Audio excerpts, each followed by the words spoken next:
আসসালামু আলাইকুম। আমি টুপুর আপনাদের সাথে আছি। কাছে দূরে যে যেখান থেকে আমার আজকে ব্লগ ভিডিও দেখতেছেন, আশা রাখি আল্লাহর রহমতে আপনারা সবাই অনেক বেশি ভালো আছেন। আজকে আপনাদের জন্য আরও একটা রেগুলার ব্লগ ভিডিও নিয়ে চলে আসছি আপনাদের মাঝে। আশা রাখি আপনাদের কাছে ভালো লাগবে। একদম সকাল থেকে ভিডিওটা শুরু করেছি। এহসানের জন্য তো খুব সকালবেলা ঘুম থেকে উঠতে হয়। তো এহসানকে রেডি করব, আর বারান্দার লাইটটা একটু বন্ধ করে দিলাম। আজকে আম্মা বন্ধ করে নাই, কারণ বেশিরভাগ সময় আম্মা বন্ধ করে দেয়। আর এই যে এহসানকে রেডি করে নিয়েছি। এখন তো এত বেশি ঠান্ডা পড়ছে, শীত পড়ছে যে বিছানা থেকে উঠতেই ইচ্ছা করে না, এত শীত পড়ছে। তো জায়গায় এহসানকে দিয়ে আসলাম। আসার পরে যে পর্দাগুলা সরিয়ে দিচ্ছি, দিয়ে জানালাগুলা খুলে দিচ্ছি। আজকে সকাল থেকে একেবারে দুপুর পর্যন্ত ভিডিওটা থাকবে, যতটুকু পারি আপনাদের সাথে শেয়ার করব। তো ঘরের কাজ, রান্নাবান্না, খাওয়া দাওয়া এগুলো নিয়ে প্রত্যেকটা ভিডিও সাজানো থাকে। ওকে দিয়ে এসে তারপর ঘরের কাজগুলো করে নেই, আর ওকে দিয়ে এসে তারপর আন্নিকে নিয়ে যাই স্কুলে, তারপর ঘরের কাজ, নাস্তা এগুলোই করি। যখন আমার যেভাবে সুবিধা হয় ঠিক সেভাবেই করি। তো ওকে দিয়ে এসে তারপর আন্নির পর এই যে এই কাজগুলো করে নিচ্ছিলাম, আবার সকালে নাস্তাও করে নিব। আর আজকে সকালে নাস্তার মধ্যে ভাবছি যে সবজি বিভিন্ন ধরনের আছে, তো যাই আছে এই সবজিগুলো দিয়ে একটু সবজি খিচুড়ি রান্না করব। শীতের সবজি খিচুড়ি। তো দেখা যাক কি রান্না করি। তো এখানে প্রথমে আমি টেবিলে গ্লাসটা মুছিয়ে নিয়েছি, তারপরে তো চেয়ারগুলোও একটু মুছিয়ে নিলাম। তো যতই মুছি না কেন প্রত্যেক দিন মানে অনেক মুছি প্রত্যেক দিনই মুছতে হয়, যে একদিন গ্যাপ গেলেই মনে একেবারে সাদা হয়ে থাকে। আর এদিকে এই যে গ্লাসগুলোও ধুয়ে রেখে দিয়েছি, আর একদম গ্লাস স্ট্যান্ড ফাঁকা, কারণ সব ভেঙে ফেলছে। আর সবগুলা মগের হাতলগুলা ভেঙে ফেলছে।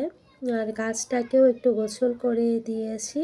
তারপর টেবিলে ম্যাট, রান্নার সব কিছু রেখে দিয়েছি। তো রেখে দিয়ে তারপর জগটাকেও একটু মেজে তারপর পানি নিয়ে রেখে দিলাম। আর আমার জন্য শীতের মধ্যে একটু লাল চা করে নিয়েছি, করে তারপর সকালে নাস্তাটা একটু রেডি করব। একদম হাত পা ঠান্ডা হয়ে আছে, বিশেষ করে সকালবেলা পানিতে হাতই দেওয়া যায় না, একদম এই যে বরফ ঠান্ডা হয়ে থাকে পানি। আর এদিকে আমার জন্য লাল চাটা করে নিয়েছি, আর সাথে একটু বাদাম নিলাম। বিস্কুট খেতে মন চাচ্ছে না, তো একটু বাদাম নিয়েছি আর একটু পানি।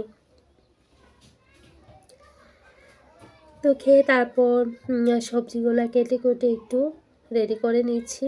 তো এখানে একটু লাউ, গাজর, শিম, তারপর আলু, আরও একটা সবজি আছে, ফুলকপি আছে, আর মুগ ডাল, মসুর ডাল। দুপুরবেলা তো আবার রান্নাবান্না করব, যেন খিচুড়ি না থাকে ওইভাবেই আমি রান্নাটা করে নিচ্ছিলাম।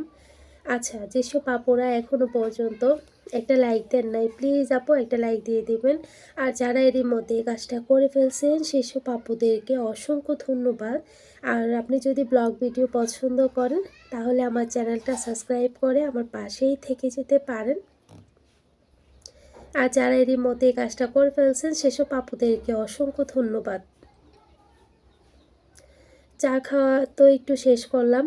তারপর এইদিকে হচ্ছে আমি প্রথমে মুগ ডালগুলা একটু ভেজে নিয়েছি, হালকা আছে আমি ভেজে নিয়েছি যেন গ্রানটা আসে। তো ওদিকে আমি সবজিগুলা ভিজিয়ে নিলাম, মসুর ডালটাও ভিজিয়ে নিয়েছি। তো এখন হচ্ছে আমি যে কি বলে মুগ ডালটা ভিজিয়ে তারপর এইখানে যে একসাথে ভিজিয়ে নিলাম, সবগুলো একসাথে আমি ধুয়ে নিচ্ছি। প্রথমেই তো এগুলাকে কষাবো, তো তার জন্য আর কি। তো এখানে আমি প্রথমেই একটা প্যান বসিয়ে দিয়েছি, তারপর তেল আর শুকনো মরিচ দিলাম। গতদিন বাজার থেকে পেঁয়াজ পাতা এনেছিলাম আর কি, পেঁয়াজ কলি আর কি। তো তো সেটা থেকে আমি ভাগ ভাগ করে আমি কেটে নিয়েছি পেঁয়াজ পাতা আলাদা করে, আর নিচে পেঁয়াজের অংশটা মানে আলাদাভাবে কেটে নিয়েছি। দুপুরেও রান্নাবান্না থাকবে, তো যেটা যেভাবে ব্যবহার করা যায় আর কি, তার জন্য পার্ট বাই পার্ট কেটে আলাদা করে রেখে দিয়েছি, সেপারেশন করে আর কি। তো এখানে আমি সবগুলা মশলা দিয়ে একটু কষিয়ে নিয়েছি। আচ্ছা, এখানে আমি আদা বাটা দিয়েছি, রসুন বাটা, হলুদের গুঁড়া, মরিচের গুঁড়া, ধনিয়া জিরার গুঁড়া, অল্প করে গরম মশলা গুঁড়া দিয়েছি। দিয়ে একটুখানি পানি দিয়ে মশলাটা একটু কষিয়ে তারপর যে সবজি আর ডালগুলা দিয়ে দিলাম, দিয়ে একটুখানি কষিয়ে নিব। আর অবশ্যই স্বাদ মতো লবণ দিয়েছি। তো অনেক সময় লবণটা ভুলে যাই বলতে, কিন্তু লবণ ছাড়া তো আর তরকারি হবে না, তো লবণ তো দিয়েই থাকি। তো এদিকে আবার একটা প্যান বসিয়ে দিয়েছি, দিয়ে কিছু পেঁয়াজ দিলাম, তারপর একটু লবণ দিয়ে একটু নরম হওয়ার পর আমি এদিকে কিছু টমেটো দিয়ে দিলাম। টমেটোটা দেওয়ার পর এখানে আমি অল্প অল্প করে মশলা দিয়ে দিলাম। আদা বাটা, রসুন বাটা, জিরা গুঁড়া দিয়েছি, আর ধনিয়া গুঁড়া দিলাম, স্বাদ মতো লবণ, হলুদের গুঁড়া, মরিচের গুঁড়া, স্বাদ মতো লবণ দিলাম আর কি। তো দিয়ে তারপর অল্প করে একটু পানি দিয়ে মশলাটা একটু কষিয়ে নেব। আর আমি কিন্তু ডিম বোনার জন্য মশলাটা রেডি করে নিয়েছি। ডিমটা আমি সিদ্ধ করে নিয়েছি। তো ডিমটা তো আমি আগেই সিদ্ধ করে নিয়েছিলে, তারপর একটু মানে দাগ কেটে নিয়েছি। আর এদিকে ওই যে একটু চা খেলাম, করলাম, তো এগুলার একটু সিঙ্কের মধ্যে জমা পড়ে গেছে, তো এগুলাকেও আমি ধুয়ে রেখে দিচ্ছি, কারণ খাওয়া দাওয়ার পর আরও জমা পড়বে। এখন আবার যে রান্না করতেছি এগুলাকে আবার যে যখন টেবিলে সার্ভ করব তখন আবার অনেকগুলা জমা পড়বে, তার জন্য সাথে সাথে একটু ধোয়ার চেষ্টা করছিলাম। আর এদিকে আমি চালটাকে ভিজিয়ে নিলাম, আর এদিকে এই যে ভেজে রাখা ডিমটাকে দিয়ে দিলাম। তো আমি এখানে অল্প করে একটু মরিচ, হলুদ, লবণ দিয়ে ডিমটাকে ভেজে নিয়েছি। আর অবশ্যই ডিমের মধ্যে একটু দাগ কেটে নিয়েছি যেন ভিতর পর্যন্ত মশলাটা প্রবেশ করতে পারে। তারপর আমি কিছু পেঁয়াজ পাতা দিয়ে দিলাম, দিয়ে একটু নেড়েচেড়ে নিচ্ছি। এই পেঁয়াজ পাতার সিজনে দেখবেন পেঁয়াজ পাতা ভাজি, তারপর পেঁয়াজ পাতা দিয়ে কোনো রকম সবজি দিয়ে ভাজি করলে অনেক ভালো লাগে। এদিকে আমি চালটা দিয়ে দিলাম, দিয়ে তারপর পরিমাণ মতো পানি দিয়ে দিয়েছি। যেহেতু ডিম ভোনা হচ্ছে তার জন্য গরম পানিটা করতে পারি নাই, তো গরম পানিটা দিলে কিন্তু তাড়াতাড়ি হয়ে যায়। তো এখানে আমি ধনিয়া পাতা দিয়ে দিলাম, দিয়ে আমি ডিমটাকে রেডি করে নিয়েছি, হয়ে গিয়েছে। এখন আমি ডিমটা উঠিয়ে নিব। ওই পাশে হচ্ছে খিচুড়িটাও হয়ে যাচ্ছে। খিচুড়ির যে পানিটা দিলাম সেটা বলক চলে আসছে, তো এখন চুলার আঁচটা কমিয়ে তারপর আমি যে ঢেকে দিলাম। এদিকে ডিম হয়ে গেছে, ডিম বোনাটাকে আমি একেবারে সার্ভ করে নিয়েছি, পাশাপাশি হাঁড়ি পাতিলগুলাও ধুয়ে নিচ্ছিলাম। এদিকে কিছু টমেটো আমি কিউব করে দিয়ে দিলাম খিচুড়ির মধ্যে, ভালো লাগে খেতে। আর এই যে আমি ধনিয়া পাতা দিয়ে দিলাম, দিয়ে একটু নেড়ে চেড়ে তারপর আমি উঠিয়ে নিব। এদিকে আমি আরও একটা প্যান বসিয়ে দিলাম, প্যানের মধ্যে আমি শুকনো মরিচ দিয়ে দিলাম, দিয়ে তারপর পেঁয়াজ দিয়ে দিচ্ছি, দিয়ে তারপর আমি একটু বাগার দিয়ে দিব, লাল লাল করে ভেজে তারপর দিয়ে দিব। তো আর কি, তো এই তো খিচুড়ির মধ্যে দিয়ে দিলাম। আর খিচুড়িটা হয়ে গেছে। আমার যে বেশিরভাগ আপুরাই, বেশিরভাগ বলতে কি আমার যেসব আপুরা আমার ভিডিওগুলো দেখেন, আমার রান্নাবান্নাগুলো অনেক পছন্দ করেন। তো তার জন্যই কিন্তু আমার সাধারণ সিম্পল রান্নাবান্নাগুলো আপনাদের সাথে শেয়ার করা। তো আপুরা আবার বলে যে আপু এই রান্নাটা তো শেয়ার করলা না, ওইটা তো করলা না, আবার কইরো আর কি, এরকম। তো এখানে আমি যে কিছু বেরেস্তা দিয়ে খিচুড়িটা সাজিয়ে নিয়েছি। আর চাইলে বেরেস্তা নাও দিতে পারেন, আপনাদের ইচ্ছা, কিন্তু দেখার সৌন্দর্যের জন্য আমি দিয়ে নিলাম। আর অনেকেই আছে বেরেস্তাটা খুবই পছন্দ করেন। টেবিলে আমি খাবারটা দিয়ে ফেলছি, ডিম বোনা, সবজি, খিচুড়ি, প্লেটটা দিলাম, আম্মা বসে পড়বে। তো এইদিকে হচ্ছে গিয়ে বাচ্চাদেরকে নিয়ে, তো তারপর আমি দুপুরে রান্নাবান্না করব। তো হুট করেই মেহমান আসলে কিভাবে আমি রান্নাবান্না করি সেটা আপনাদের সাথে শেয়ার করব। তো এখানে হচ্ছে সকালবেলা কিন্তু প্রিপারেশন ছিল না। তো তারপর সকালের নাস্তার সময় আমার মানে ইয়েটা হয়েছে আর কি, সব কিছু আমি হুট করেই রেডি করেছি যে মেহমানদের জন্য আমি রান্নাবান্না করব। তো যাই হোক, এইখানে আবার হুট করে বাবু আসছে, আসার পর বাবু বলতেছে, আপা তোমার জন্য বাকরখানি নিয়ে আসছি। তো এখানে বাকরখানিগুলো বক্সে রেখে দিব। আর আমি এখনই বের হইতাম এহসানকে আনার জন্য, কারণ 9টা বাজে ওর ছুটি হয়ে যায় মাদ্রাসা। তো বাবুকে বললাম গিয়ে নিয়ে আসতে, বাবু গেছে নিয়ে আসার জন্য। এদিকে কিছু ডাল ছিল, তো সেটাও বক্সে রেখে দিচ্ছি। এই যে এখন যে আমি কৌটার মধ্যে ডাল রাখলাম না, সেটা কিন্তু আমি কিনি নাই, আপনাদের ভাইয়া নিয়ে আসছে 3টা বয়াম আর কি। তো একই সেম ডাকনা দেখলেন না, এগুলো আপনাদের ভাইয়া নিয়ে আসছে। অনেক আপুরাই জিজ্ঞেস করেন। আর বড় যে বয়ামটা 450 কি 500 টাকা দিয়ে কিনেছি, আর বাকিগুলা 150 টাকা এরকম হবে আর কি নিয়েছিলাম, অনেক আগে নিয়েছিলাম। আর এর চেয়ে যে ছোটোগুলো এগুলো 100 টাকা দিয়ে করে মনে, বা 120 টাকা এরকম করে নিয়েছিলাম, আমার যতটুকু মনে আছে, অনেক আগে কিনেছিলাম। আচ্ছা, এখানে মাছের ডালের রেসিপিটা শেয়ার, সরি এই যে লাউয়ের রেসিপিটা শেয়ার করি। এখানে দেখেন আমি সবসময় তো রান্না করি, তার জন্য ভালোভাবে বলা হয় নাই। তো যাই হোক, এখানে তেল পেঁয়াজ দিয়ে একটু আদা, একটু রসুন, একটু হলুদের গুঁড়া, একটু মরিচের গুঁড়া, জিরা গুঁড়া, স্বাদ মতো লবণ দিয়ে মাছটাকে আমি কষিয়ে নিলাম। কষিয়ে নেওয়ার পর মাছটাকে আমি উঠিয়ে নিলাম। নেওয়ার পর এই তো এখন আমি লাউগুলা দিয়ে দিলাম। দিয়ে দেওয়ার পর এখন ভালোভাবে একটু মিশিয়ে নিচ্ছি। আর এখন হচ্ছে একটু লাল চা করে নিয়েছিলাম। তো লাল চা না, সরি, আমার জন্য একটু দুধ চা করে নিয়েছি। আমার তো আর খাওয়া হয় নাই খিচুড়ি ইয়ে। তো এমনিতে একটু মানে সব কিছু ঠিকঠাক আছে কিনা দেখেছিলাম, কিন্তু এত একটা টানে না আর কি খিচুড়ি। তো তারপরও ভালো মানে আমার কাছে এত একটা বা ইয়ে লাগে না, কিন্তু ঘরের সবাই পছন্দ করে। তো এখানে হচ্ছে যে সকালে খাওয়া দাওয়া তো শেষ হলো। পাশাপাশি গ্যাস, যেহেতু শীতের দিন অনেকেই জানেন গ্যাস কমে যায়, চলে যায়। তো তারপরও যে আজকে মোটামুটি ভালোই আছে, কারণ নিচে রান্নাবান্না হচ্ছে না, কারণ আমার যা বাসায় নাই। তো আমাদের যেহেতু নিচতলায় উপরতলায় মানে দুইজন একসাথে যখন রান্না করি, উপর দিয়ে গ্যাস আসেই না বললেই চলে। তারপরও যে অনেকটাই কমে গেছিলো। তো এইখানে হচ্ছে আমি লাউটাকে ওই যে কষিয়ে রাখা মাছগুলো দিয়ে ধনিয়া পাতা দিয়ে লাউটাকে আমি উঠিয়ে নিব। লাউ রান্না হয়ে গিয়েছে। এদিকে দেখেন আমি কিছু সবজি ভেজে নিচ্ছি, যেমন ফুলকপি, তারপর আলু, এগুলাকে আমি একটু ভেজে নিচ্ছিলাম। তো ভেজে নিয়ে তারপরে এখানে আমি পেঁয়াজ পাতাগুলা দিয়ে দিচ্ছি। দিয়ে আমি পেঁয়াজ পাতা ভাজি করতেছি। এভাবে কিন্তু অনেক ভালো লাগে খেতে, তো বাচ্চারাও অনেক পছন্দ করে। তো এখানে আমি অল্প করে একটু মরিচ, তারপর হলুদ গুঁড়া, তারপর লবণ দিয়ে যে ইয়েটাকে কি বলে, আলু আর ফুলকপিটাকে ভেজে নিয়েছিলাম আর কি। অল্প করে একটু গরম মশলা দিয়েছিলাম। তো দিয়ে ভেজে নিয়েছিলাম। তারপর আমি পেঁয়াজ পাতাগুলো দিলাম, স্বাদ মতো লবণ, একটু ধনিয়া পাতা দিয়ে উঠিয়ে নিয়েছি। খুব সাধারণ মশলা দিয়ে অনেক ভালো লাগে। আর এটা হচ্ছে কিছু পেঁপে ছিল, পেঁপেগুলো দেখতেই যা সুন্দর, কিন্তু খেতে একদম পানসা, কেউ খায় নাই, অনেক নষ্ট করেছে।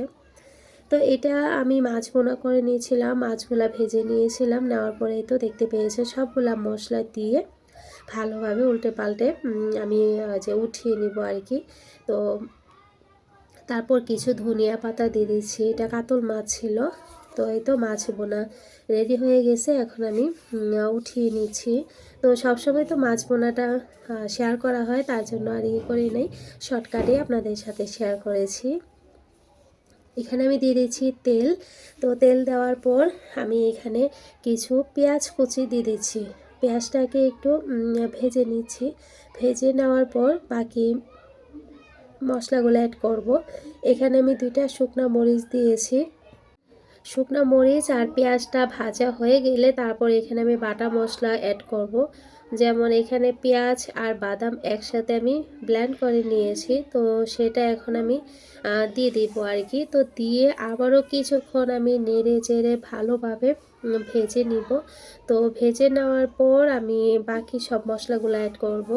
দিনের বেলা ভয়েস দিয়েছিলাম, তো যাই হোক, এখানে আদা বাটা, রসুন বাটা, তারপর হচ্ছে মরিচের গুঁড়া, হলুদের গুঁড়া দিয়েছি, তারপর ধনিয়া জিরা গুঁড়া, স্বাদ মতো লবণ দিয়েছি, অল্প করে একটু গরম মশলার গুঁড়া দিয়েছি, বেশি না, অল্প করে, জাস্ট একটু ফ্লেভারের জন্য।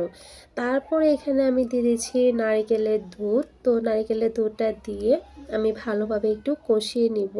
তো আমি এখানে চিংড়ির মালাইকারি রান্না করতেছি। ভেজে রাখা চিংড়িগুলা দিয়ে দিলাম। এখানে অল্প করে একটু হলুদ, মরিচ আর লবণ দিয়ে চিংড়ি গুলাকে আমি ভেজে নিয়েছি। নিয়ে তো এখন আমি দিয়ে দিলাম। তো অনেক আপুরাই আমাকে বলেছিলেন শেয়ার করার জন্য মুরগির কুরমাটা, অনেক দিন ধরে আমাকে বলতেছেন, আপু তুমি তো ব্রাহ্মণবাড়িয়াতে থাকো, মুরগির কুরমাটা শেয়ার করো। তো আমি যেভাবে রান্না করি ঠিক সেভাবে আপনাদের সাথে আজকে শেয়ার করা। আর এখানে এই যে চিংড়ির মালাইকারি এটাও শেয়ার করলাম আমি যেভাবে রান্না করি। তো এই তো আমি যে মুরগিটা রান্না করেছি সেটাও সার্ভ করে নিয়েছি। একটা আস্ত মুরগি রান্না করেছিলাম আজকে। তো এখানে একটু সাজিয়েও নিয়েছি গাজর, পেঁয়াজ দিয়ে।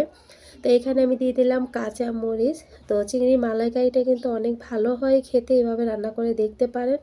আমি ঠিক যেভাবে রান্না করি সেই রেসিপিটাই শেয়ার করেছি। এখানে একটু ঘি দিয়ে দিলাম। তো ঘিটা দিলে ফ্লেভারটাও ভালো হয়, স্বাদটাও আরেকটু বাড়ে, ভালো লাগে খেতে। তো মালাইকারি রেডি হয়ে গেছে, এখন আমি সার্ভ করে নেব। সাথে সাথেই সার্ভ করে নিয়েছিলাম। তো বড় ভিডিও না, ভয়েস দিতে অনেক কষ্ট হয়। তো যাই হোক, আপনাদের সাথে রেসিপিগুলো শেয়ার করতে গেলে আমার ভিডিও হয়ে যায় বড়। তো যাই হোক, কাকা আসছিল ফাঁকে, তো কাকাকে একটু শরবত করে দিয়েছি, কাকা আর আম্মাকে। তো এখানে আমি মুরগির কোরমাটা শেয়ার করব। তো এখানে আমি অল্প করে একটু লবণ আর মরিচের গুঁড়া দিয়ে মুরগিটাকে মেখে নিয়েছি। মুরগিটাকে ভালোভাবে পরিষ্কার করে ধুয়ে পানিটা ঝরিয়ে নিয়েছি। এখানে কিছুই দেই নাই, শুধু মরিচের গুঁড়া, লবণ দিয়ে মুরগিটাকে মেখে নিয়েছি। এখন আমি মুরগিটাকে তেল দিয়ে প্যানের মধ্যে দিয়ে দিলাম। একটুখানি ভেজে নিব, বেশি ভাজবো না, একটুখানি ভেজে নিব। আর এই তো আমি নাড়াচাড়া দিয়ে নিচ্ছি একটু, মানে এক পাশ যেন বেশি না হয় আর কি। তো একটু নেড়ে চেড়ে ভেজে নিচ্ছি। তো অনেক দিন ধরে অনেক মানে কিছু আপু আমাকে বলছিলেন। তো একজন আপু তো অনেক আগে ধরে বলতেছেন যে আপু মুরগির ইয়েটা শেয়ার করো, আপু ব্রাহ্মণবাড়িয়ার আর কি, ব্রাহ্মণবাড়িয়ার আর কি। তো বলছিল, তো যাই হোক আমি যেভাবে রান্না করি আপু সেভাবেই শেয়ার করতেছি। তো এখানে আমি যে আগে যে তেল ছিল ওই তেলের মধ্যে পেঁয়াজ দিলাম, এলাচ দিলাম, দারুচিনি, তেজপাতা দিলাম। তো দেওয়ার পর এখন আবার আমি একটু নেড়ে চেড়ে ইয়ে করে নিয়েছি, ভেজে নিয়েছি। তো ঢেকে দিয়েছিলাম। তো ঢেকে দেওয়ার পর যখন পেঁয়াজটা একটু নরম হয়ে গেছে, তো তখনই আমি এইখানে কী বলে বাদাম বাটা আর পেঁয়াজ বাটা দিয়ে দিলাম। বাদাম আর পেঁয়াজ একসাথে আমি ব্লেন্ড করে নিয়েছি। নেওয়ার পর আমি এখানে দিয়ে দিলাম। দিয়ে দেওয়ার পর আমি ভালোভাবে একটু এই যে মশলাটাকে আর কি একটুখানি ভেজে নিব। তো এক একজনের রান্নার ধরন না এক এক রকম। তো কে কীভাবে রান্না করে ব্রাহ্মণবাড়িয়াতে সেটা জানি না, কিন্তু আমি যেভাবে রান্না করি আপু সেটাই দেখাচ্ছি। ভুল হলে ক্ষমা সুন্দর দৃষ্টিতে দেখবেন। তো এখানে আমি যে পেস্টটা দিয়ে দেওয়ার পর আমি তেলের মধ্যে ভালোভাবে আবার একটু ভেজে নিচ্ছি। নেওয়ার পর এখানে আদা বাটা, রসুন বাটা, জিরা গুঁড়া, ধনিয়া গুঁড়া দিয়ে দিলাম আর কি। দিয়ে দেওয়ার পর আমি আবারও একটুখানি ভেজে নিচ্ছি যে মশলাটাকে আর কি, যেন কাঁচা ফ্লেভারটা চলে যায়। তো এখানে আমি অল্প করে একটু মরিচের গুঁড়া দিয়ে দিলাম, গরম মশলার গুঁড়া দিয়ে দিলাম। দিয়ে দেওয়ার পর ধনিয়া জিরা গুঁড়া তো দিলামই, দিয়ে আবারও একটু নেড়ে চেড়ে ভালোভাবে কষিয়ে নিচ্ছি। তো মশলাটাকে ভালোভাবে একটু ভেজে নিতে হবে, যেন গন্ধ না থাকে, কাঁচা গন্ধটা না থাকে। তো এখানে আমি দিয়ে দিলাম অল্প করে দুধ, দিয়ে মশলাটাকে আমি কষিয়ে নিব। যখন আমি ভয়েস দিচ্ছিলাম সবাই উঠে পড়ছে আর এই যে হইচই করতেছে। তো যাই হোক, এখানে ক্ষমা সুন্দর দৃষ্টিতে দেখবেন। তো এখানে আমি মশলাটা ভালোভাবে কষিয়ে নিলাম, আর স্বাদ মতো লবণটা দিয়েছি। এখন আমি যে ভেজে রাখা মুরগির মাংসর পিসগুলো আর কি সবগুলো দিয়ে দিলাম। দিয়ে এই মশলার সাথে ভালোভাবে নেড়ে চেড়ে আমি কষিয়ে নিব আর কি। তো এখন একটুখানিও পানি বা দুধ দিব না, এখন ভালোভাবে মশলার সাথে মুরগিটাকে কষিয়ে নিব। ঢেকে দিয়েছিলাম কিছুক্ষণের জন্য। তো এখন আমি আবারও দুধ দিয়ে দিলাম। আমি এখানে পানি ব্যবহার করি নাই, শুধু দুধ দিয়েই কোরমাটা রান্না করেছিলাম। তো এখন যতটুকু লাগবে, আমার মুরগির পরিমাণটা একটু বেশি ছিল, 3টা মুরগি ছিল, মানে মোটামুটি মুরগিগুলো বড় ছিল। তো ওই মুরগিগুলা মানে 3টা মুরগির জন্য আমার যতটুকু দুধ লাগবে সেটা দিয়ে দিলাম। আপনারা চাইলে পানি অ্যাড করতে পারেন, কিন্তু পানি দিলে স্বাদের মানে এটা একটু কম হবে আর কি। দুধ দিয়ে করলে বেশি ভালো হয়। তো এখানে আমি কিন্তু পানি ব্যবহার করি নাই। তো ঢেকে দিলাম, দিয়ে দেওয়ার পর এখানে আমি চালটাকে ভেজে নিচ্ছি আর কি। এখানে কিছু কাঁচামরিচ দিয়ে দিলাম পোলাওয়ের জন্য। আমি পোলাওয়ের চালটাকে ভেজে নিচ্ছিলাম তো পাশের চুলাতে। আর এদিকে কাঁচামরিচ দিয়ে দেওয়ার পর আমি এখানে গুঁড়ার দুধ দিয়ে দিলাম। তো গুঁড়া মানে অল্প করে আর কি, বেশি না। গুঁড়া দুধ দিয়ে দেওয়ার পর আমি এখানে ঘি দিয়ে দিলাম, দিয়ে একটু নেড়ে চেড়ে সাথে সাথে আমি উঠিয়ে নিচ্ছি। এই 2-3 মিনিটের মধ্যেই আমি উঠিয়ে নিচ্ছি, কারণ আমার হয়ে গেছে। আর কোরমার মধ্যে একটু গ্রেভি না থাকলে খেতে ভালো লাগবে না। আর কিছু বেরেস্তা দিয়ে দিচ্ছি, আর বেরেস্তা দিলে ভালো লাগে খেতে। তো বেরেস্তার ফ্লেভারটাও কিন্তু এর সাথে কোরমার সাথে ভালো যায়। তো এই তো আমার কোরমা রেডি হয়ে গেছে, দেখতেই পাচ্ছেন। তো কোরমা রেডি, সবাই মানে টেবিলে খাবারটা আমি নিয়ে নিব। খাবার দুপুরে খাবারের সময় হয়ে গেছে। তো আমি খুবই তাড়াতাড়ি করছিলাম যে কখন মানে রান্নাটা শেষ করব। তাড়াতাড়ি করে রান্নাগুলো আমি শেষ করে নিলাম।